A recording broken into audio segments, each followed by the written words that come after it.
This isn't a speech against loneliness. It's a closer look at what creates it and what it changes. Not just the surface of being alone, but the roots underneath it, the consequences that follow, the quiet ways it shapes the quality of your connections. Because the center of this isn't how to meet people, it's the relationship between absence and trust. The subtle way distrust grows when there are no real bridges in your life. How that tension carries into every relationship you try to build. So the purpose here is practical. You're not here for theory, you're here for tools. A Stoic set of principles you can actually use. Steps that move you from analysis into action, not to chase a crowded life. To build something solid, authentic, meaningful, a few bonds that can hold. And as this unfolds, it stays tied to personal development, because social skill is not a personality trait, it's a craft. Something you refine deliberately over time. If you're shy or naturally introverted, the first thing to understand is simple. It makes friendships harder. Not impossible, just harder. And Stoicism doesn't treat that as a defect. It treats it as material, something you can work with. Start where the Stoics always start. Self-acceptance. Not self-praise, not excuses, just a clear recognition of your nature. Some people are loud, some people are quiet. If you're inclined toward caution, toward silence, toward watching before speaking, accept that as part of who you are instead of fighting it like an enemy. Because transformation doesn't begin with rejection. It begins with understanding. Then bring your attention back to the present moment. Shyness often lives in the future, in imagined conversations, imagined judgments, imagined reactions. Or it lives in the past, replaying what you said, what you didn't say, what you should have done differently. Stoicism doesn't let you live there. It asks you to focus on what is within reach right now. Your actions, your tone, your honesty. One step, one interaction, one moment you can actually control. When you do that, something loosens. The pressure to perform starts to fade. Because the core of shyness is usually the fear of judgment, not the fear of people themselves, just the fear of what they might think about you. Here, Stoic empathy becomes a weapon against self-absorption. Seneca's lesson is quiet but powerful. Other people are carrying their own battles, their own insecurities, their own private problems. When you truly remember that, you stop treating every social moment like a spotlight aimed at your flaws. Your focus shifts, not toward how you are being perceived, but toward the human being in front of you, and that shift makes connection possible. There's one more Stoic principle that changes everything here. Detachment from the outcome. If you walk into an interaction hunting for approval, you will feel exposed. Every pause will feel like failure. Every neutral reaction will feel like rejection. Stoicism asks you to detach, not from people, but from the demand that the moment must end a certain way. Put your attention on the process. Show up with authenticity. Hold to virtue in your behavior. Speak with honesty. Listen with presence. Let your character be the thing you control, not their response. Because acceptance and rejection are not fully yours to decide, but the way you carry yourself is. And when you stop gripping the outcome, you stop feeding the fear. The result is not some loud confidence that turns you into someone else. It's calmer than that. Less pressure, more simplicity, more ease in your own skin. Shyness becomes less of a prison and more of a starting point, a quiet path towards self-discovery, genuine connection, and personal growth. When your environment has very few social openings, it doesn't just feel quiet. It can start to feel sealed, as if connection is something other people stumble into, while you keep walking through empty rooms. Stoicism doesn't pretend that circumstance is fair. It starts with something colder and more useful. Virtue, resilience, practical wisdom. A compass, not a comfort. If the landscape gives you no easy path to friendship, then you stop waiting for chance. You create shared ground. One of the cleanest ways is to contribute to something larger than yourself. Volunteer work does that, not as a performance, as a practice. When you help in your community, whether you're cleaning, supporting an event, showing up at a center, you step into a space where people reveal their character through action, and shared effort becomes a quiet introduction. Another path is through your craft. Workshops and seminars in your field don't just sharpen skill, they put you near people who live by similar goals. Connections formed there aren't built on small talk, they're built on shared direction. Then there's the outdoors, hiking, biking, group exercise. Not because nature is magical, because the setting makes conversation less forced. Movement removes some of the pressure, and interactions have room to happen without being staged. Even digital spaces can serve a purpose. Forums and groups built around your interests can become more than noise if you participate with intention. Sometimes the distance between virtual and real closes. Sometimes it doesn't. Either way, the discipline remains the same. You show up, you speak plainly, you add value. And through all of it, there is one practice that steadies you. Gratitude, not the decorative kind, the kind that recognizes whatever connections already exist in your life. Because when you appreciate what's already there, your mind stops acting like it's starving, and that calm becomes something people can stand near.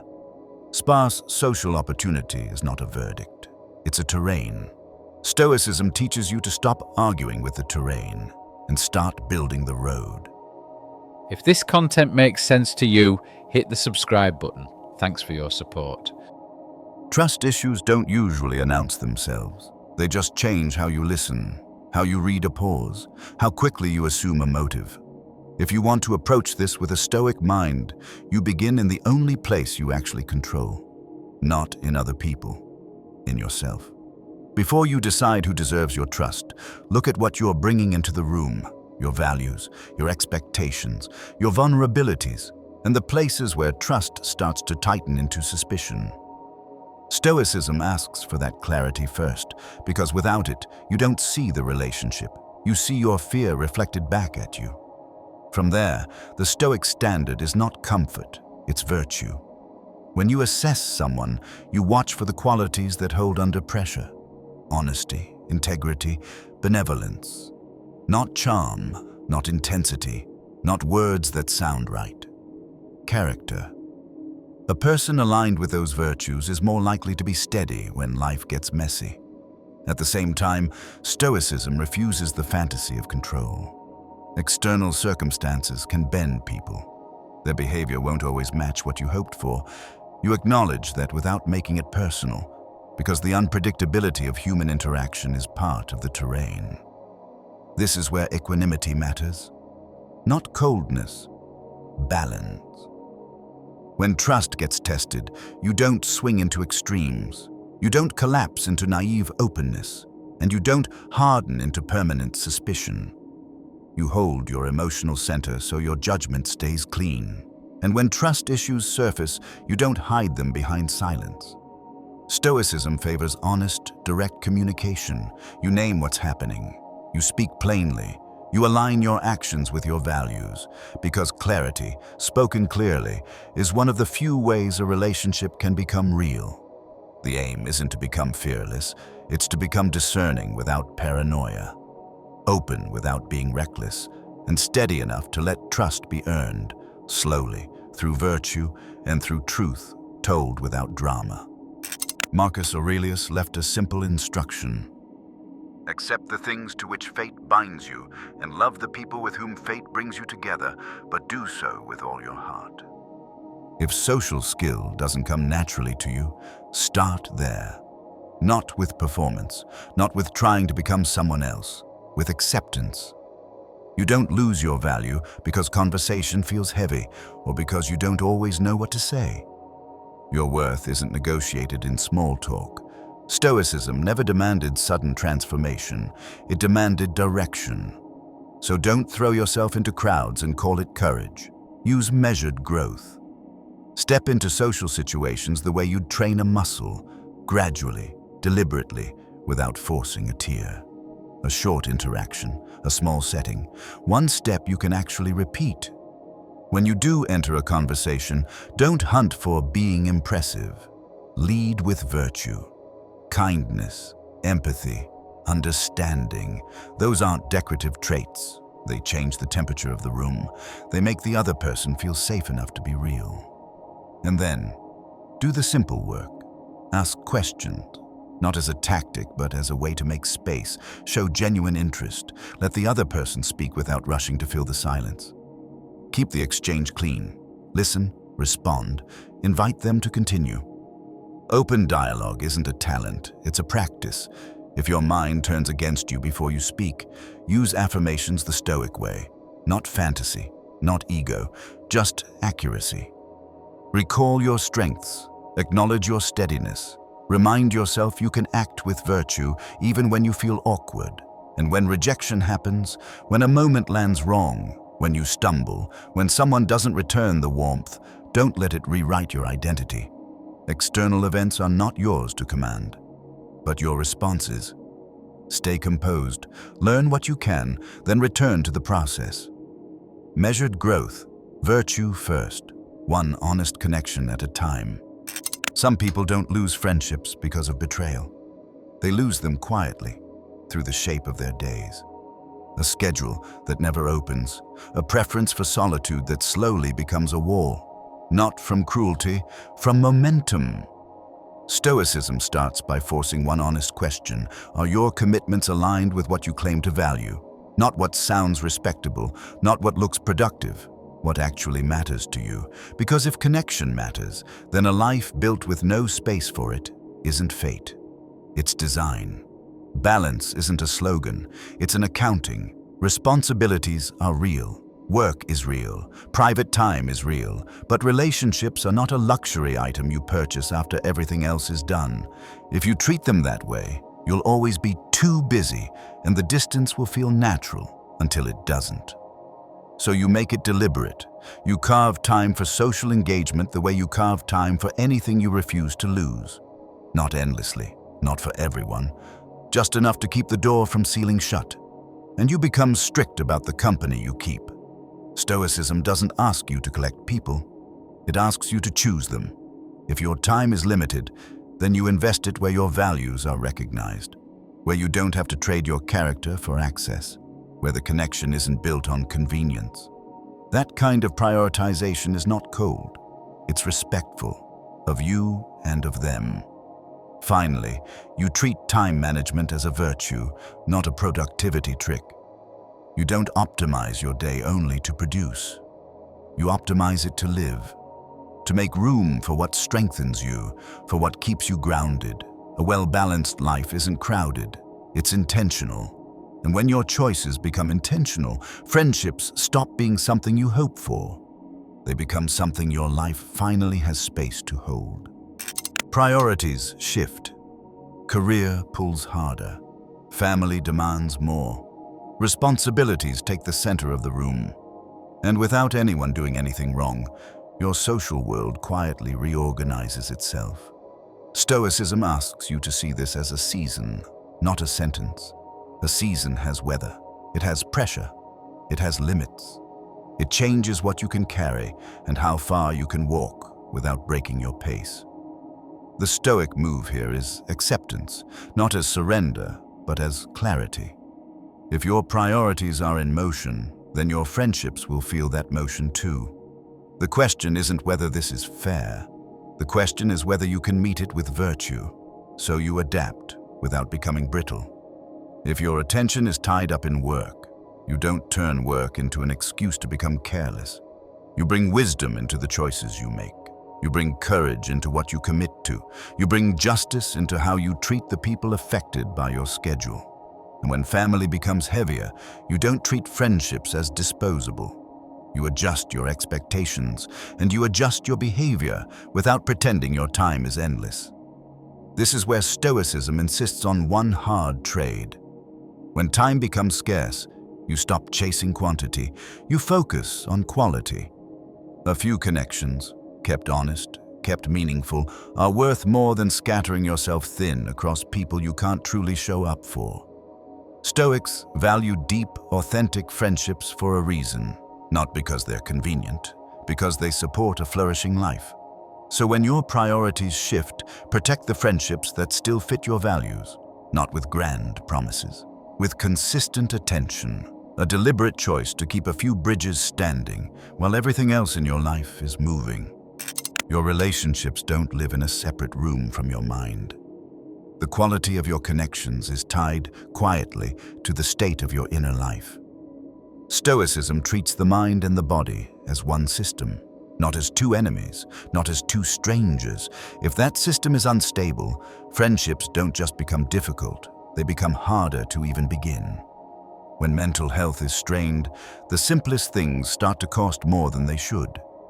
If anxiety is constantly tightening the chest of your attention, or if depression is dulling your ability to reach outward, forming friendships can feel like walking uphill with weight you didn't choose. Stoicism doesn't deny that weight. It answers it with resilience. Resilience, in this sense, isn't loud confidence. It's the steady practice of building strength through philosophy, through the habits that train you to endure the rise and fall of emotion without being dragged by it. Mindfulness and meditation sit inside that practice, not as decoration, as a way to return to the present moment and see what your thoughts are doing before they control your actions. When you cultivate that awareness, negative patterns become easier to confront and easier to loosen. And when those patterns loosen, something changes in your social life.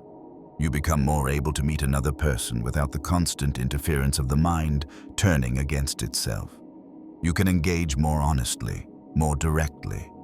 Stoicism aims at tranquility, at inner peace that doesn't depend on perfect circumstances. For someone struggling with mental health, that aim matters.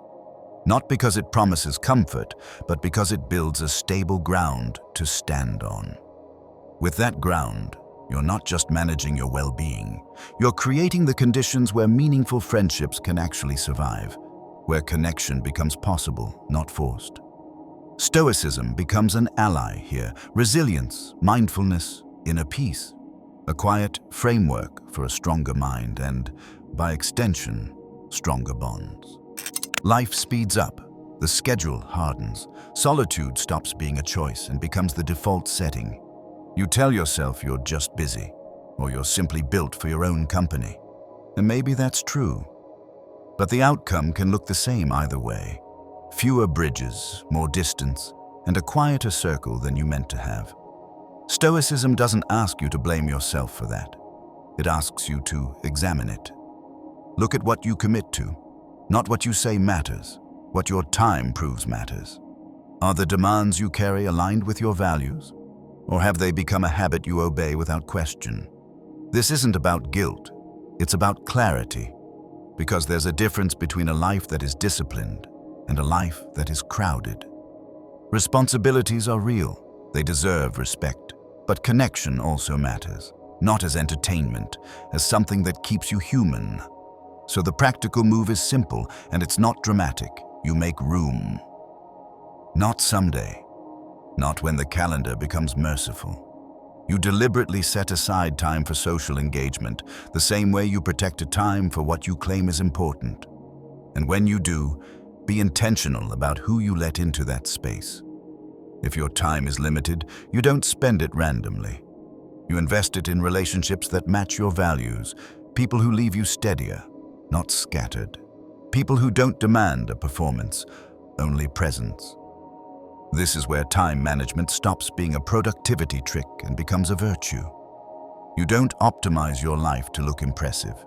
You optimize it so your days can hold both work and connection, both responsibility and friendship, without either being treated as an afterthought.